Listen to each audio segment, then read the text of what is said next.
बिस्मिल्लाहिर्रहमानिर्रहीम। तमाम देखने और सुनने वालों को अस्सलामु अलैकुम। हाफिज़ इब्न कसीर और हाफिज़ इब्न असाकर रहमतुल्लाह अलैहि अब्दुल्ला बिन हुज़ाफ़ा रज़ी अल्लाह तआला अन्हु का वाक़या बयान करते हैं कि आपको रूमी काफरों ने कैद कर लिया और अपने बादशाह के पास पहुंचा दिया। बादशाह ने आपसे कहा कि तुम नसरानी बन जाओ, मैं तुम्हें अपने राजपाट में शरीक कर लेता हूँ और अपने शहज़ादी को तुम्हारे निकाह में देता हूँ। अब्दुल्ला बिन हुज़ाफ़ा रज़ी अल्लाह तआला अन्हु ने जवाब दिया कि ये तो क्या, अगर तू अपनी बादशाहत मुझे दे दे और तमाम अरब का राज भी मुझे सौंप दे और चाहे कि मैं एक आँख झपकने के बराबर भी अपने दीन मोहम्मद सल्लल्लाहु अलैहि वसल्लम से फिर जाऊँ, तो ये भी नामुमकिन है।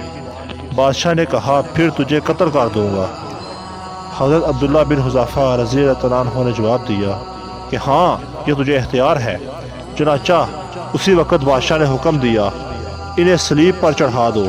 तीरंदाजों ने करीब से बहुक्म बादशाह इनके हाथ पाँव और जिस्म छेदना शुरू कर दिया।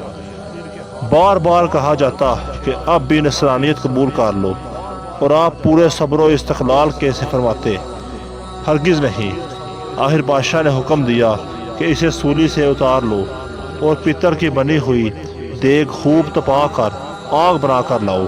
चुनांचा वो पेश हुई। बादशाह ने एक और मुसलमान कैदी को बुलवाया। उसी वक़्त हज़रत अब्दुल्ला बिन हुज़ाफ़ा रज़ी अल्लाह तआला अन्हु की मौजूदगी में आग के देखते हुए इस मुसलमान कैदी को इसमें डाल दिया। वो मस्कीन सहाबी इसी वक़्त चिरमिर होकर रह गए। गोश्त पिवस्त जल गया और हड्डियाँ चिमकने लगीं। फिर बादशाह ने हज़रत अब्दुल्ला बिन हुज़ाफ़ा रज़ी अल्लाह तआला अन्हु से कहा कि देखो, अब भी वक़्त है, बात मान लो और हमारा मज़हब कबूल कर लो, वरना इसी आग की देग में तुम्हें भी डालकर जला दिया जाएगा। आपने फिर भी अपने ईमान जोश से काम लेकर फरमाया कि नामुमकिन है, मैं अल्लाह के दीन को छोड़ दूँ। इसी वक्त बादशाह ने हुक्म दिया कि इन्हें चरखी पर चढ़ा कर इसमें डाल दो। जब ये इस आग की देग में डाले जाने के लिए चरखी पर उठाए गए तो बादशाह ने देखा कि इनकी आंखों में से आंसू निकल रहे हैं। इस वक्त उसने हुक्म दिया कि रुक जाएं और इन्हें अपने पास बुला लिया, इसलिए कि अब इसे उम्मीद बंध गई थी कि शायद इस अजाब को देखकर इसके ख्यालात बदल गए होंगे, मेरी मान लेगा और मेरे मज़हब को कबूल करके मेरी दामादी में आकर मेरी सल्तनत का साजी बन जाएगा। लेकिन बादशाह की ये तमन्ना बेसूद निकली। हज़रत अब्दुल्ला रज़ी अल्लाह तआला अन्हु ने फरमाया कि मैं सिर्फ़ इस वजह से रोया था कि आज एक ही जान है जिसे अल्लाह की राह में इस अज़ाब के साथ कुर्बान कर रहा हूँ। काश मेरे पास 1000 जानें होती तो मैं सब अल्लाह की राह में एक एक करके कुर्बान कर देता।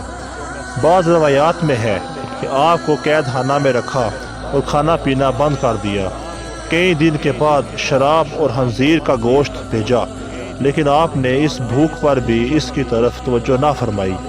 बादशाह ने आपको बुलावा भेजा और इसे ना खाने का सबब दरियाफ्त किया तो आपने जवाब दिया कि इस हालत में मेरे लिए जायज़ तो हो गया है, लेकिन मैं तुझ जैसे दुश्मन को अपने बारे में खुश होने का मौका भी नहीं देना चाहता। अब बादशाह ने कहा कि अच्छा, तुम मेरे सर का बोसा ले लो तो मैं तुम्हें और तुम्हारे साथ के तमाम कैदियों को रिहा कर देता हूँ। आपने इसे कबूल फरमा लिया और इसके सर का बोसा ले लिया और बादशाह ने भी अपना वादा पूरा किया, आपको और आपके साथियों को छोड़ दिया।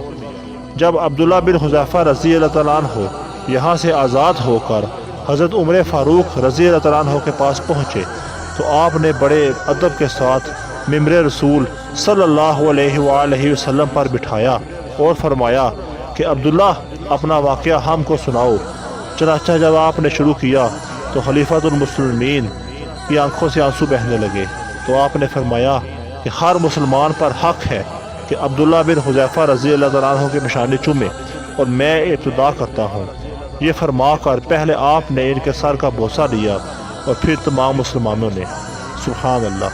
अल्लाह पाक हमें भी सहाबा किराम की तरह ईमान की दौलत अता फरमाए और गुनाहों से महफूज रखे, शैतान के शर से महफूज रखे। आमीन या रब।